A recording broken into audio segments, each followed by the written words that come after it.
নমস্কার বন্ধুরা, আমরা আবার হাজির হয়েছি তুমি তোমার গল্প বলোর দ্বিতীয় পর্ব নিয়ে। আজকে এই দ্বিতীয় পর্বে আমরা আমাদের সাথে পেয়েছি এক আশ্চর্য মানুষ, তার নাম সোমশুভ্র চক্রবর্তী। তিনি পেশায় একজন স্কুল শিক্ষক, দীর্ঘদিন ধরে শিক্ষকতা করছেন একটি সরকারি স্কুলে।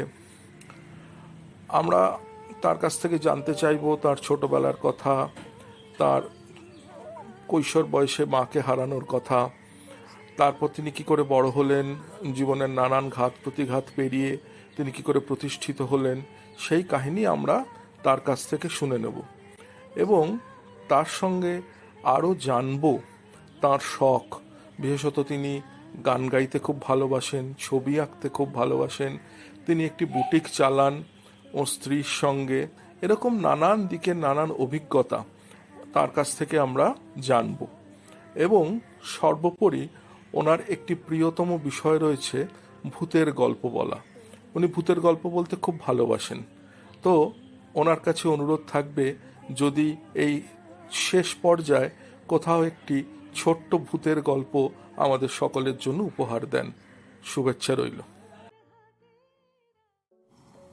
নমস্কার বন্ধুরা, মলয়ের আমন্ত্রণে সকলের সঙ্গে এই ডিজিটাল প্ল্যাটফর্মে আলাপ করতে চলে এলাম। আমি সোমশুভ্র চক্রবর্তী, কলকাতার টালিগঞ্জ অঞ্চলের গলফ গার্ডেন্স নিবাসী।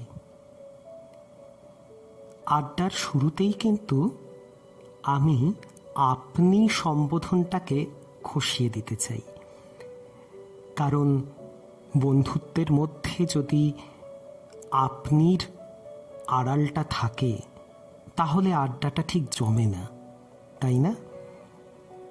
আমি কিন্তু আমার সব বন্ধুদেরকে তুমি বলেই সম্বোধন করব, আপত্তি নেই তো? তা যা বলছিলাম, আমি সোমশুভ্র। আমার জন্ম, কর্ম, বড় হয়ে ওঠা, বেড়ে ওঠা সমস্ত কিছুই দক্ষিণ কলকাতাকে কেন্দ্র করে। কলকাতার বাইরে বাবার কর্মসূত্রে কখনো কখনো যেতে হয়েছে বইকি, তবে সেই স্মৃতি আমার খুব ঝাপসা। অনেক ছোটবেলায় আমরা দেরাদুনে কিছু বছর ছিলাম, তারপর ভুবনেশ্বরেও কাটিয়েছি বেশ কিছু বছর। তখনকার স্মৃতিগুলোর কিছু কিছু টুকরো আমার মনের এখানে ওখানে হয়তো রয়ে গিয়েছে, কিন্তু তা বিশেষ স্পষ্ট নয়। কলকাতাতে নিওয়ালিপুর, বেহালা পর্ণশ্রী, টালিগঞ্জের চণ্ডীতলা, এরকম ভবানীপুর অঞ্চল, এরকম বেশ কিছু অঞ্চল মিলিয়ে আমার বড় হয়ে ওঠা এবং অবশেষে স্থায়ীভাবে এই গলফ গার্ডেন্সে আমার নিবাস। আমার মা আমার 12 বছর বয়সে চলে যান অর্থাৎ আমার মা মারা যান আমার 12 বছর বয়সে। মাতৃহারা একজন কিশোর যেভাবে বড় হয়ে ওঠে, আমার বড় হওয়াটাও সেই রকম। তবে বাবার অসীম মমতায় আমার দুঃখ কিছুটা মুছে গিয়েছিল, কারণ বাবা আমার অত্যন্ত ঘনিষ্ঠ বন্ধু হয়ে ওঠেন এবং বুকে করে মানুষ করা কথাটা বলে না, ঠিক সেই রকম বুকে করে আগলে পরম যত্নে আমাকে বড় করে তুলেছেন আমার বাবা। সেই বাবাও 2013 সালে আমাদের ছেড়ে চলে যান। আমি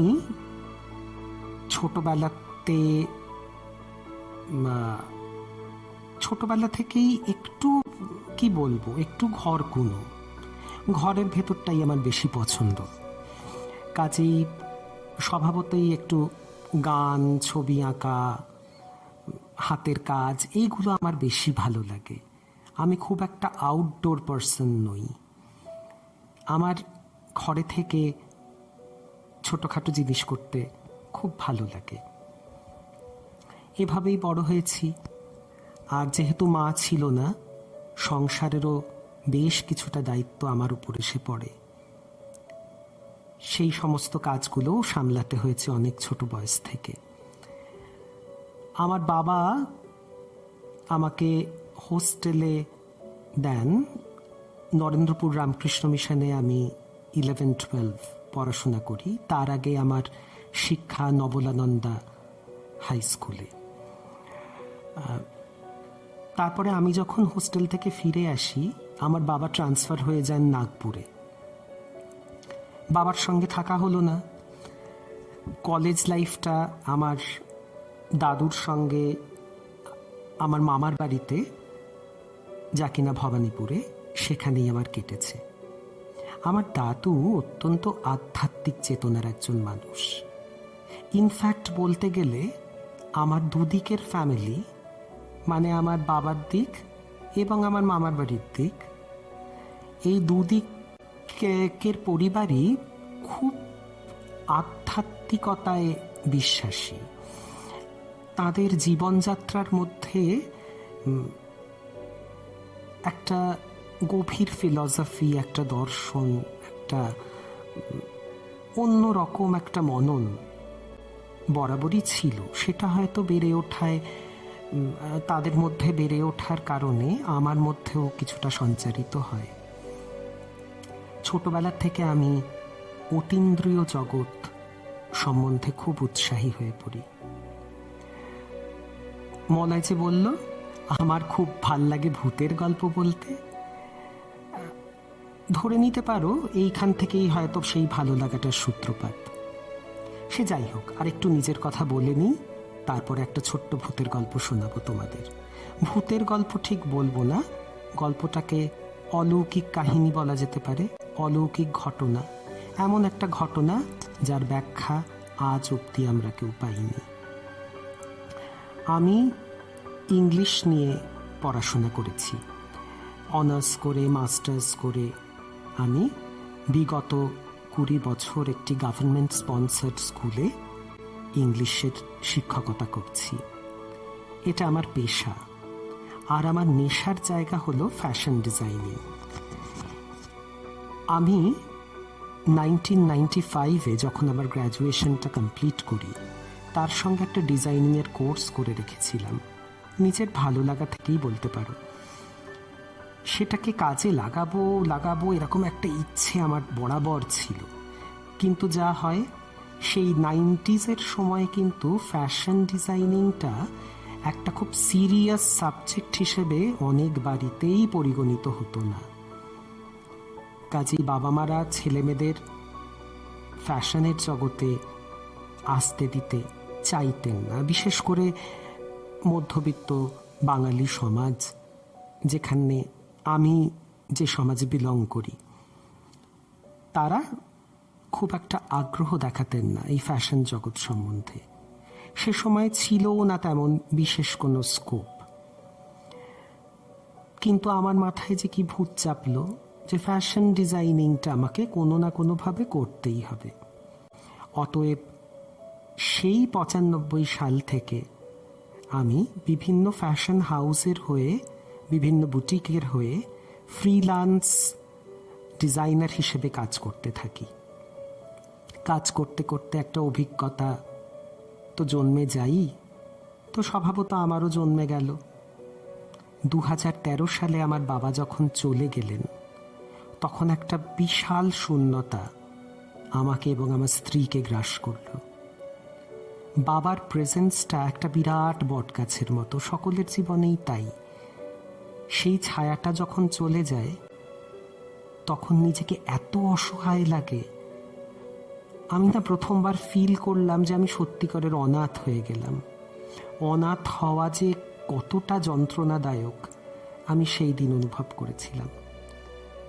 12 বছর বয়সে চলে গেলেন মা, তারপরে 2013 সালে চলে গেলেন আমার বাবা।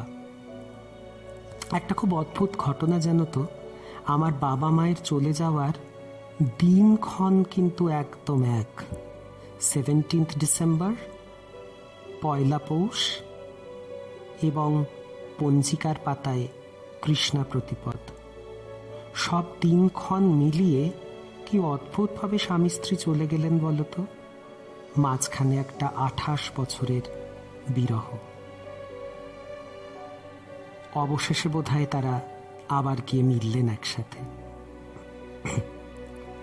কিন্তু এখানে তো সবাইকে হারিয়ে আমার আর আমার স্ত্রীর অবস্থা যথেষ্ট সঙ্গীন। তখন আমরা ঠিক করলাম যে এতদিন যে কাজগুলো আমি করে এসেছি একটু ক্যাজুয়ালি অন্যের হয়ে, নিজের হয়ে কেন করি না সেই কাজটা। সেই ভাবনা থেকেই জন্ম হলো অহনার। অহনা আমাদের ফ্যাশন ব্র্যান্ডের নাম, যেখানে আমরা পুরুষদের পোশাক নির্মাণ করি। সেইভাবেই সকলের আশীর্বাদে, ভালোবাসায় একটু একটু করে 2015 সাল থেকে আজ এই 2021-এ অহনা একটু হলেও পরিচিতি লাভ করেছে। সন্তানকে যেভাবে বাবা মা আগলে বড় করে তোলেন, আমরাও সেইভাবেই অহনাকে অল্প অল্প করে বড় করে তুলছি। এই হলো আমার অহনার ইতিবৃত্ত। এছাড়া আমার যে একটা শিক্ষক সত্তা আছে, সেটাও 20 বছর ধরে চলছে সমান তালে। ছোট ছোট বাচ্চাদের সঙ্গে ইন্টারঅ্যাক্ট করা, বয়ঃসন্ধিকালের সমস্যা নিয়ে বাচ্চারা যখন কষ্ট পায় সেগুলোকে নিজের মতো করে তার সমাধান বার করে দেওয়া, তাদের পড়াশোনার সাথে সাথে তাদের রুচি বোধটা যাতে সুস্থ, স্বাভাবিক, সুন্দর হয়ে ওঠে, সেই চেষ্টা আমি আমার মতো করে করি। আমার যতটুকু ক্ষমতা, যতটুকু সামর্থ্য, সেভাবেই কাজ চলছে। এই গেল আমার কথা। এছাড়া যে মলয় বলল যে আমি গান ভালোবাসি, ছবি আঁকতে ভালোবাসি, গল্প বলতে খুব ভালোবাসি, আর ওই যে অতীন্দ্রিয় জগতের কথা বললাম, আমি বিশ্বাস করি আমাদের এই জাগতিক পৃথিবী সঙ্গে সমান্তরালভাবে আরেকটা জগৎও কিন্তু কোএক্সিস্ট করে, আরেকটা জগৎও কিন্তু আছে। সেই জগতের নাগাল আমরা সবাই পাই না, কারণ রিসেপটিভ পাওয়ার সকলের তো একরকম ওয়েভলেন্থ হয় না। যাদের সঙ্গে সেই জগতের টিউনিংটা হঠাৎ করে হয়ে যায়, তারা কিন্তু সেই জগতের কিছু আভাস পেতে শুরু করে। আমার সঙ্গেও হয়তো কিছুটা সেই রকমই ঘটেছে। ওই যে একটা সহজাত ভালো লাগা ছোটবেলা থেকেই ছিল, আর তার সঙ্গে যোগ হয়েছিল আমার দুই তরফের পরিবারের একটা অদ্ভুত আধ্যাত্মিক পরিমণ্ডল। এই সব কিছু মিলিয়ে এই অতীন্দ্রিয় জগৎ আমাকে একটু একটু ছুঁয়ে যেত কখনো কখনো। তবে আজ তোমাদেরকে যে ঘটনাটা আমি বলবো, সে ঘটনাটাকে নিছক ভূতের গল্প আমি বলবো না, কারণ এটা ভূত না অন্য কোনো শক্তি না অন্য কিছু, তা আমরা নিজেরাই বুঝতে পারিনি। তাহলে একটু গল্পে আসি, নিজেরাই শুনে দেখো কিভাবে এর ব্যাখ্যা দেওয়া যায়। 80s কথা বলছি, 80s শুরুর দিকে। খুব সম্ভবত আমি তখন ক্লাস 4 কি 5-এ পড়ি, সেই সময়কার কথাই হবে। আমার মা খুব অসুস্থ ছিলেন। দীর্ঘ 4 মাস 4 দিন পিজি হসপিটালে তিনি রোগের সঙ্গে লড়াই করে বেঁচে ফিরেছিলেন। তারপর আরও 4 বছর তিনি জীবিত ছিলেন। তো সেই সময়টা এমন ছিল যে আমার মা তখন সুস্থ হয়ে বাড়িতে ফিরেছেন, শরীর অত্যন্ত দুর্বল, শীর্ণ হয়ে গেছেন, খুবই দুর্বলতায় ভোগেন। সময়টা ছিল দুর্গাপুজো, দুর্গাষ্টমী, দুর্গাপুজোর অষ্টমীর দিন সকালবেলা, একদম সকালের ঘটনা। সকাল বলতে আমার বাবা বাজার করে ফিরেছেন সেই সময়, ধরো এই 9:30 10টা। আমার বাবা, আমাদের বাড়িতে একটা নিয়ম আছে যে আমরা দুর্গাপুজোর কটা দিন আমিষ খাই না। আমাদের চক্রবর্তী পরিবারে আমরা আদপে কিন্তু চ্যাটার্জি, চক্রবর্তী আমাদের পাওয়া উপাধি। আমাদের এই পরিবারে 400 বছর কি তার অধিক দুর্গাপূজা হয়ে আসছে। আমাদের কুলদেবী মা মহিষাসুর মর্দিনী এখানে মা কাত্যায়নী রূপে বিরাজ করেন। তার একদিকে শ্রীকৃষ্ণ ও অপরদিকে শ্রী রাধিকা, যাকে আমরা লক্ষ্মী জনার্দন বলেই অভিহিত করি। তো বিগত প্রায় 400 বছর ধরে মা কাত্যায়নী লক্ষ্মী ও জনার্দন সহযোগে আমাদের বাড়ির কুলদেবী রূপে পূজিতা হয়ে আসছেন। আমাদের বাড়ির আচার অনুযায়ী আমরা কোনো পুজোতেই, আমরা কালী পুজোতেও আমরা নিরামিষ খাই, আমরা আমিষ কেউ খাই না। কিন্তু আমার বাবার মনে হয় যে আমার মা যেহেতু খুব দুর্বল, বাবা ইনসিস্ট করতে থাকেন মা যাতে মাছ খান, কারণ তার শরীরে প্রোটিনটা খুব প্রয়োজন।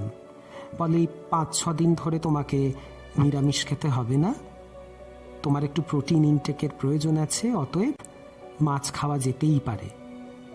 অত সংস্কার ধরে থাকলে সব সময় সর্বক্ষেত্রে চলে না।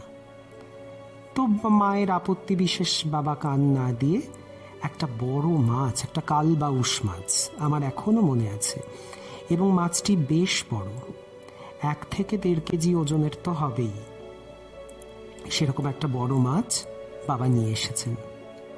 আমার মা যেহেতু খুব অসুস্থ ছিলেন, কাজেই 24 ঘন্টার একজন পরিচারিকা আমাদের বাড়িতে থাকতেন সব সময়, মায়ের হাতে হাতে কাজ করে দিতেন, সাহায্য করতেন মাকে। তো সেই পরিচারিকা, সেও একটি ছোট মেয়ে, আমার থেকে বড় ছিল, আমি দিদি বলতাম তাকে। তো আমার মনে আছে এখনো, তার নাম ছিল বৃহস্পতি। তো বৃহস্পতি দিকে আমার মা মাছের ব্যাগটা দিয়ে বলেছে, বৃহস্পতি মাছটা কেটে দে। এমন সময় হয়েছে কি দুর্গাপুজো, তো বৃহস্পতিদির এক মাসি তার সঙ্গে দেখা করতে আমাদের বাড়িতে এসেছেন। হাতে মাছ, সবে বটি ছাই নিয়ে সে কাটতে বসেছে, এমন সময় মাসি এসেছে।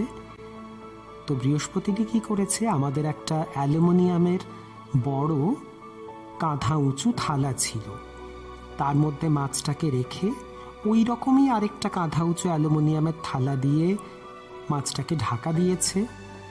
তার ওপরে মাছের ব্যাগটা রাখা রয়েছে, একটা নাইলনের ছোট্ট ব্যাগ, তার ওপরে আবার নোড়াটা চাপা দিয়েছে, কারণ মাছটা একটু ছটপট করছিল, মাছটা কিন্তু পুরো মৃত নয়, তো এরকম এতে তো ওপরে একটা শিলের একটা নোড়া চাপা দিয়ে মাসির সঙ্গে কথা বলতে এসেছে। তো মাসির সঙ্গে টুকটাক 1-2 কথাবার্তা বলে বৃহস্পতিদি বলেছে যে তুমি বসো, আমি মাছটা কেটে আসি। এইবারে এসেই পুরো বিষয়টা হবে হয়তো 5 মিনিট। এই 5 মিনিট পরেই বৃহস্পতিদি এবং আমার মা দুজন রান্নাঘরে ঢুকে অবাক। নোড়া, মাছের ব্যাগ, কাঁধা উঁচু অ্যালুমিনিয়ামের থালা, সব কিছু সরিয়ে দেখা গেল ভিতরের বাটিটা শূন্য। অত বড় মাছটা একদম অদৃশ্য। একটা অদ্ভুত শোরগোল পড়ে গেল বাড়িময়। আমার বাবা, আমি, মা, বৃহস্পতিদি, তার মাসি, সবাই মিলে আমরা তন্ন তন্ন করে খুঁজলাম।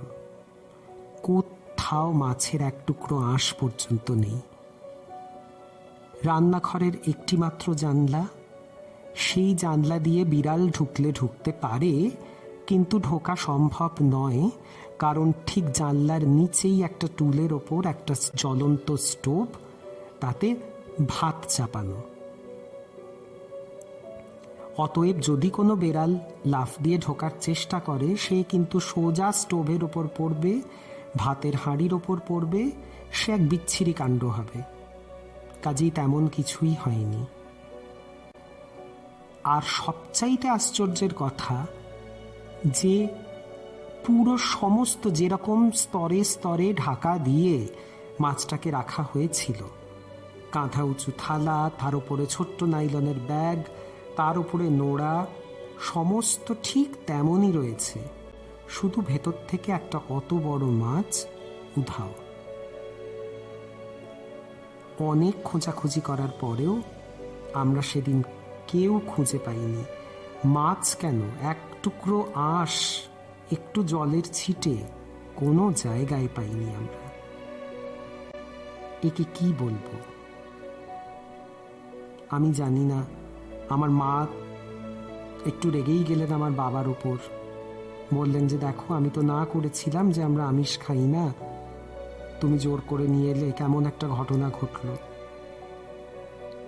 হয়তো মায়ের ইচ্ছে নয় যে আমরা আমিষ খাই, আমি জানি না সেদিন মা মহামায়ার ইচ্ছে নাকি অন্য কোনো অলৌকিক শক্তিতে অত বড় মাছটা দিনের ফটফটে আলোর মধ্যে উধাও হয়ে গিয়েছিল। খুব অদ্ভুত না? এই ঘটনার ব্যাখ্যা কিন্তু আমরা কেউ পাইনি।